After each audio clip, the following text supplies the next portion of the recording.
Aku sebenarnya dah penat tau. Sebab apa? Kontroversi. Bukan mudah untuk korang nak jadikan aku sebagai kontroversi setiap konten korang. Sebab apa? Korang tak boleh tahan dengan komen netizen. Itu yang aku paling menyampah. This kaki review bos.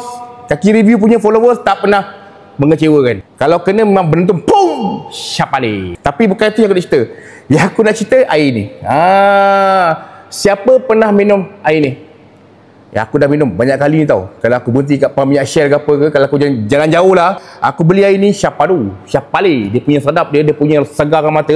Oh, tapi ini kali aku nak buat dia punya budak untuk cerita dia punya sikit lebih kurang lah pasal air ni. Boleh Kalau siapa pernah minum, mula-mula masuk mulut korang akan ingat dia gas, tapi dia tak ada gas sebenarnya. Siapa pernah minum Long Jack ni, dia punya pahit Syapale, tapi tak ada pahit sangat. Ujung-ujung dia manis lah. Okay, ni aku bawa budak ni untuk cerita sikit lebih kurang dekat mana korang nak dapat ni.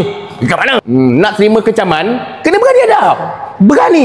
Kaki review tak pernah mengecewakan. Tapi jangan koyak. Syapale, sabar. Oi, mati kau segau. Seperti yang abang kaki review bagi tahu tadi, dia memang pernah datang kat kilang kami dan beli satu karton air Long Jack kami. Okey, untuk air rasa air Long Jack ni memang sedikit pahit tapi hujungnya ada manis. Okey, kami pun ada air KF. So untuk air KF ni rasa dia tak ada rasa pahit langsung, memang sedap. Dan juga untuk air Long Jack X ni, air ni memang tak ada rasa pahit langsung. So abang kalau sana tak sukakan rasa pahit, boleh ambil Long Jack X. Kat mana nak dapatkan? Boleh dapatkan di Maiden dan juga kedai-kedai runcit yang berdekatan. Minyak seperti Petronas, BHP dan juga Caltex. So dapatkanlah sekarang, jangan tunggu lagi. Dek, lupa cakap dengan kau, dek.